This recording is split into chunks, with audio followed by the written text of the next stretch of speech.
everyone hear me? Yes. We'll have to be quiet because we're using a foreign sound system, so thank you. Thank you everyone for coming. My name's Will, I'm here with Jordan. We are obviously here to protest against racism, and as a...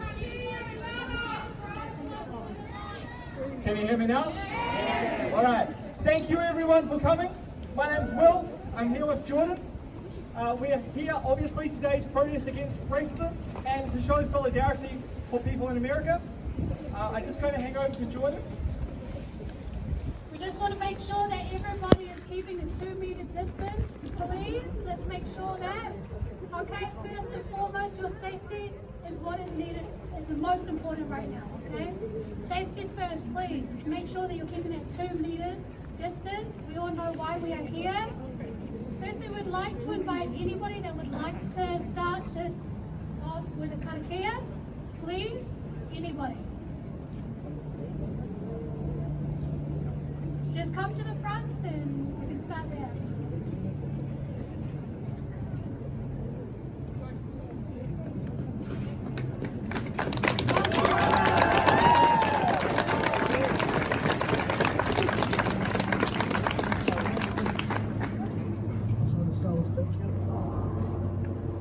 Can everyone take their hats off? Umbrellas down. Then I thought forgot to get the whole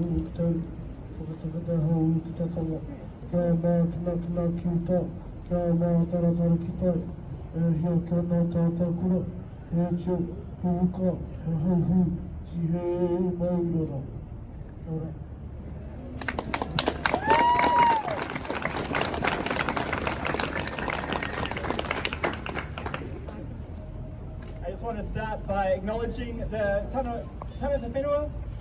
This is the land of the Ngāi Tahu, and this place known as Otatahi, Christchurch. I don't feel the most comfortable representing on these issues, but I think it's very important for everyone to show solidarity and to show their support for this movement.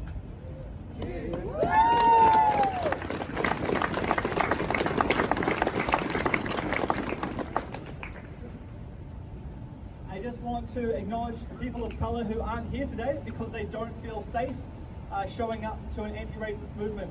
I had many messages from people who said that they did not feel comfortable coming out today, and I think that's really important to acknowledge those people.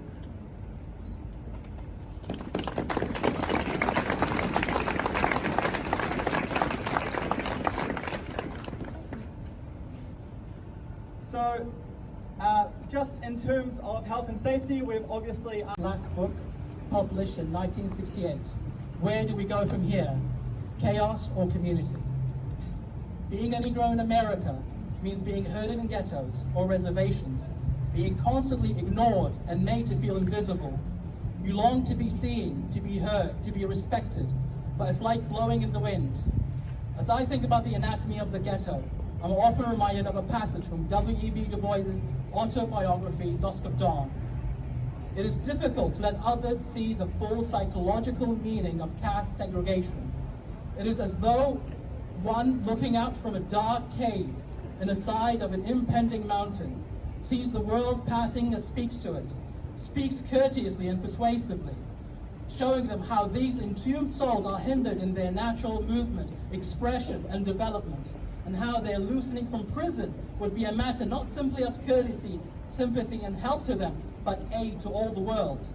One talks on evenly and logically in this way, but notices that the passing throng does not even turn its head, or if it does, glances curiously and walks on. It gradually penetrates the minds of the prisoners that the people passing do not hear, that some thick sheet of invisible but horribly tangible plate glass is between them and the world. Then the people within may become hysterical. They may scream and hurl themselves against the barriers, hardly realizing in their bewilderment that they are screaming in a vacuum, unheard, and that their antics may actually seem funny to those outside looking in. They may even here and there break through in blood and disfigurement, and find themselves faced by a horrible, implacable, and quite overwhelming mob of people frightened for their own very existence. This is the end of the passage. Martin Luther King goes on. Most people are totally unaware of the darkness of the cave in which the Negro is forced to live. A few individuals can break out, but the vast majority remain its prisoners, living with the daily ugliness of slum life, educational castration, and economic exploitation. Some ghetto dwellers now and then strike out in spasms of violence and self-defeating riots. A riot is at bottom the language of the unheard. It is the desperate, suicidal cry of one who is so fed up with the powerlessness of his cave that he asserts that he would rather be dead than ignored.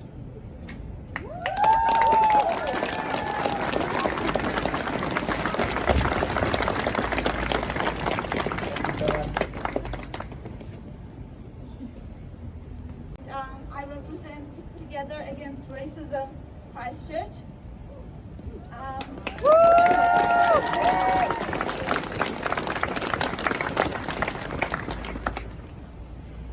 So, kia ora. This is not simply a memorial for George Floyd. This is not simply a memorial for the hundreds of thousands dispossessed, murdered, and incarcerated by the white supremacist settler colony that the United States is. This gathering for me is a protest against the dehumanization, the murder and suppression of colonized peoples across the world.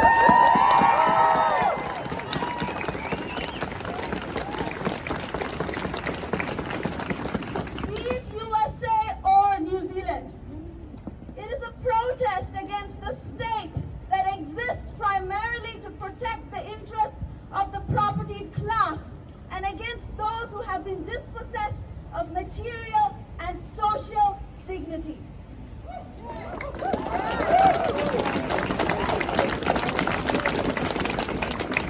This gathering is futile if we do not recognize how the protests in the USA are inherently connected to struggles of the marginalized for justice across the world.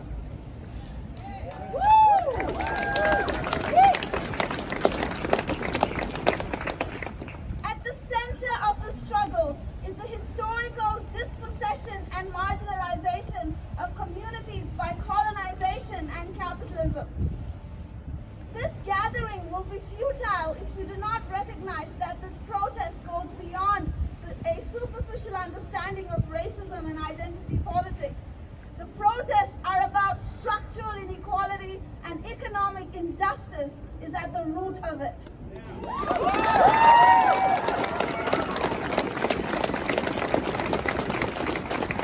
And neither of the major political parties in New Zealand seem to understand this.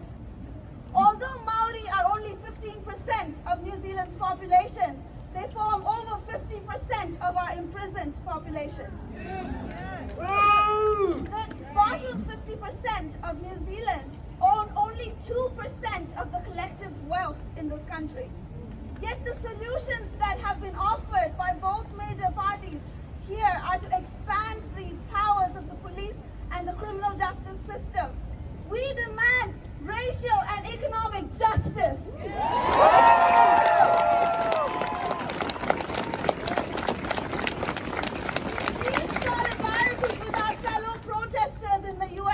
In deep solidarity with them, we must say together, Indigenous lives matter. Dalit lives matter. Muslim lives matter. Black lives matter.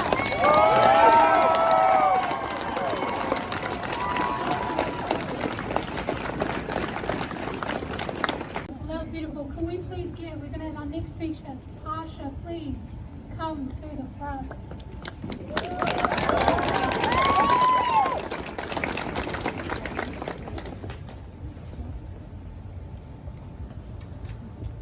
you guys hear me?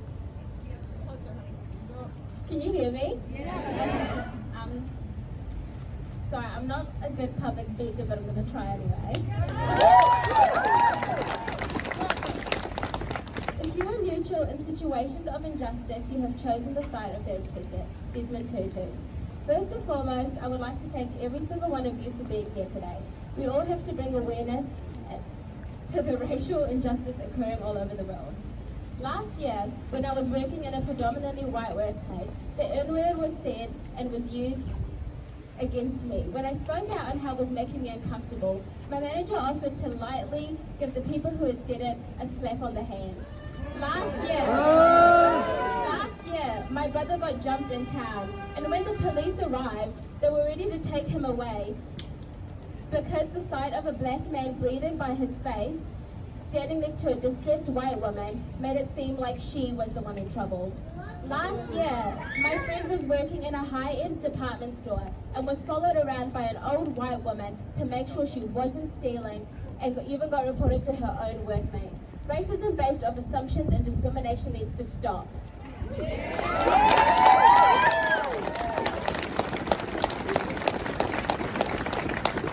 Saying Black Lives Matter does not mean only Black Lives Matter. Your life matters. It simply means you're speaking out about the current matter at hand, which is innocent Black lives being taken.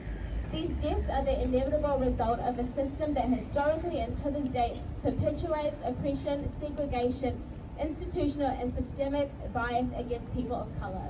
Donald Trump tweeted out in the wake of the riots that those thugs were dishonoring the memory of George Floyd. First of all, we all know what word he wanted to use instead of thugs. Second of all, black people are tired of peaceful protests. It's been decades and decades of the same cycle and no change. Those riots are occurring because my people are not being heard.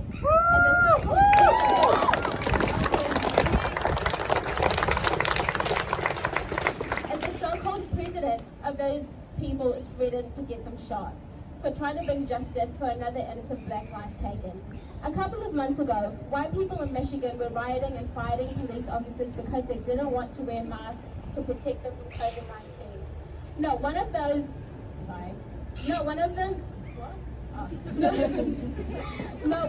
was shot, no guns were pulled out by the police, no children were assaulted.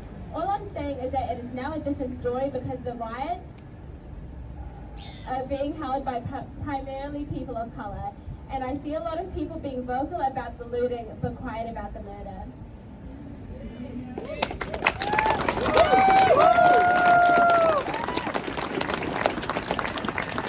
In New Zealand, there's a whole lot of, I have a black friend so I can say the N-word people, and not quite enough of, I have a black friend so I can fight for the equality people.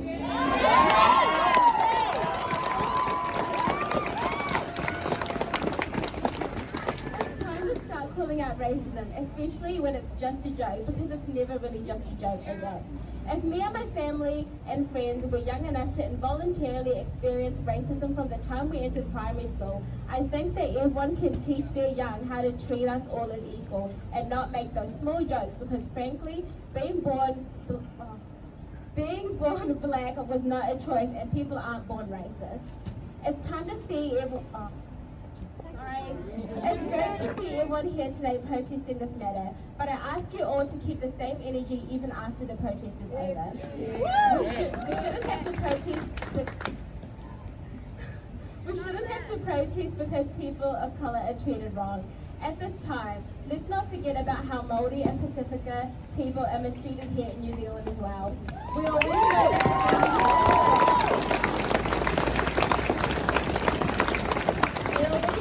communities that are predominantly Māori and Pacifica are targeted by the New Zealand police.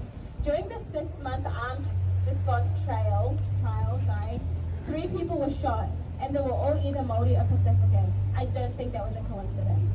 Listen to people of color when they voice their concerns.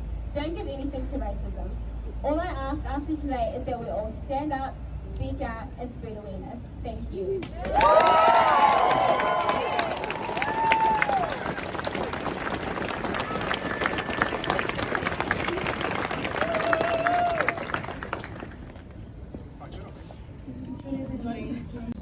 This has had a huge effect on our family.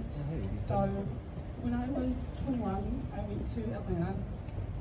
I was there with the Rodney King riots, and the same thing was happening 25 years ago. I'm now 50, and the same struggles are happening here and all over the world. This is a global issue, racism, and I just wanted to say that enough is enough and this needs to stop.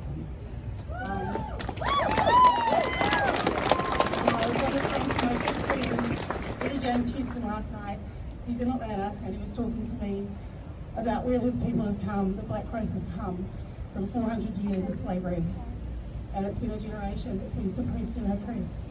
And to this day, and still currently, there is racism, even here in New Zealand.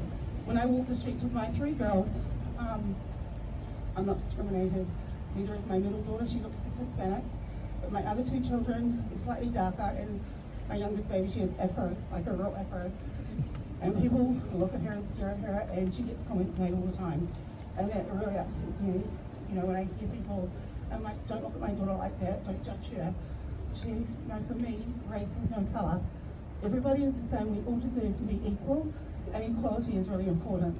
And I think especially with what's going on, you know, I think with what's going on all over the world, besides the pandemic, that this is eruptive for the fact that people are wanting to stand up and finally take a stand, because Black Lives do matter. And I see all your signs out there, and it's awesome.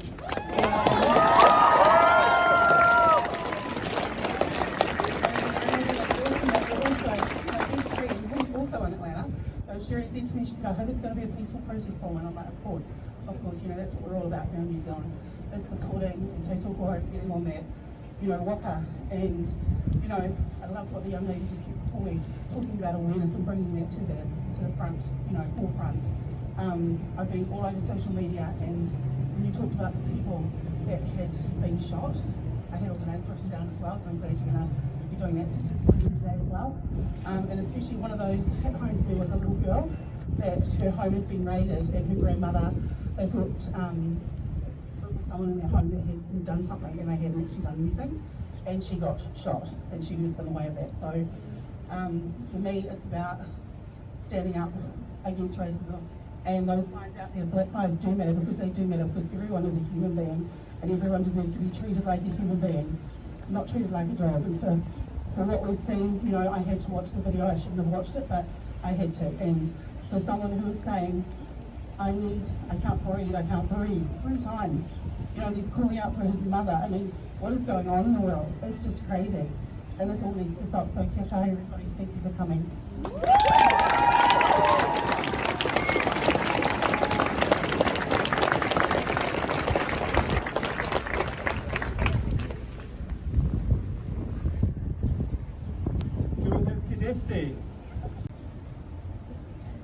Hi everyone, my name's Kidis. I just want to start off by saying thank you to all of you guys for coming out today for a peaceful protest. I just want to say thank you everyone for coming out today. Racism is prevalent, and racism is here, loud and clear as day. I'm sure you guys have all seen it on social media everywhere. And diminishing Black lives and condemning the acts and ideologies that continue to discriminate, systematically oppress, murder and terrorise my people will not be accepted any longer.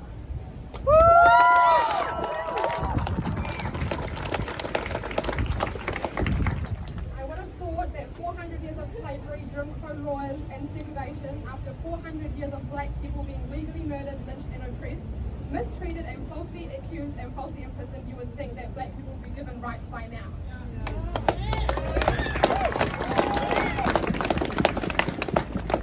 Black people deserve the right to freedom, the right to live without fear of being terrorized by the very people sworn to protect them. The inhumanity, lack of empathy and shown to black people and people of colour will not be tolerated any longer. I have allowed myself to be subject to racism in school and work for 20 years, and that stops now.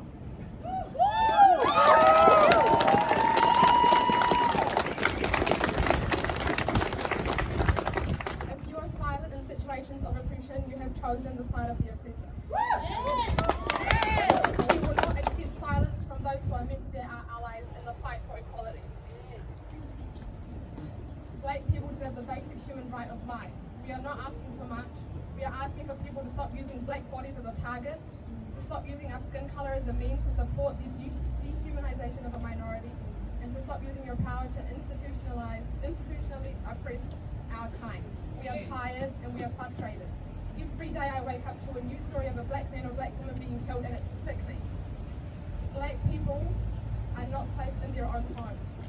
We will continue to scream George Floyd, Ahmaud Arbery, Breonna Taylor, Sandra Bland, Trayvon Martin, Alton Sterling, and every other name of a black person who has been lynched at the hands of a white supremacist police.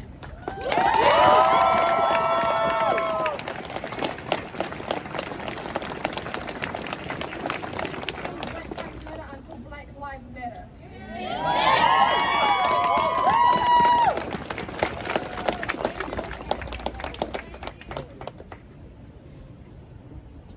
Inequality and economic injustice is at the root of it.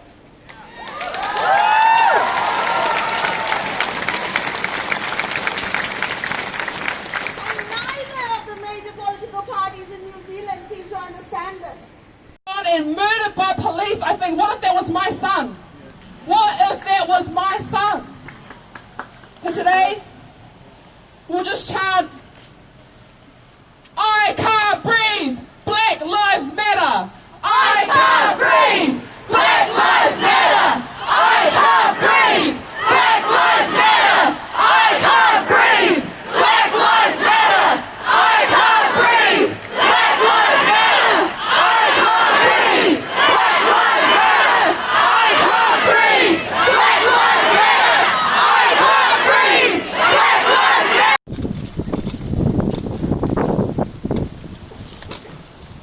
Eric Garner had just broken up a fight, according to witness testimony.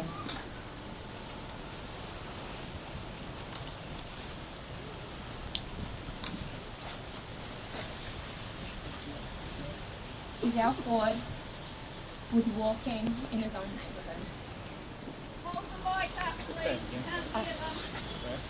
George Floyd was walking in his own neighborhood.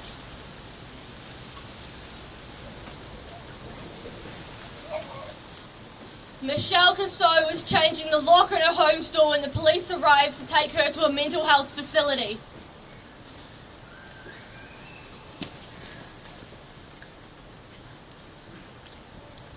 Tanisha Anderson was having a bad mental health episode and her brother called 911, and she was black.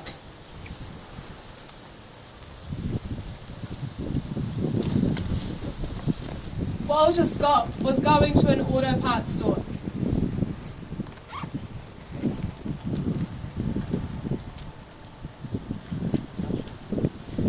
Natasha McKenna was having a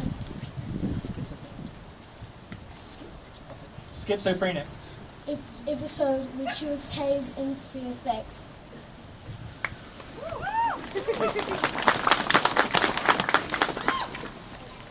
Betty Jones answered the door to let Chicago police officers in to help her upstairs neighbor who had called 911 to resolve a domestic dispute.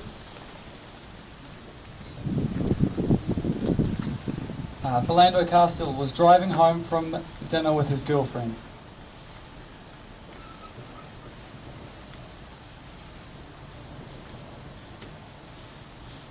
Boffin Jean was eating ice cream in his living room in Dallas.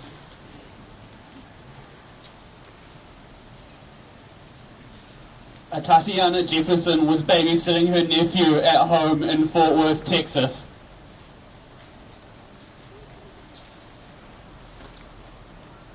Eric Risen was pulling into a parking spot at a local chicken and fish shop.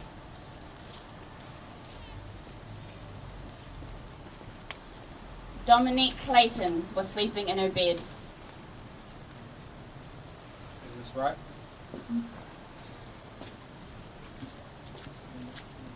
Breonna Taylor was also asleep in her bed.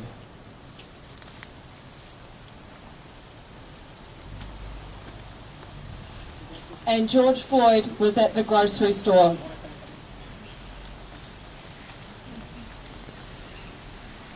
Thank you everyone for turning up. Stand up!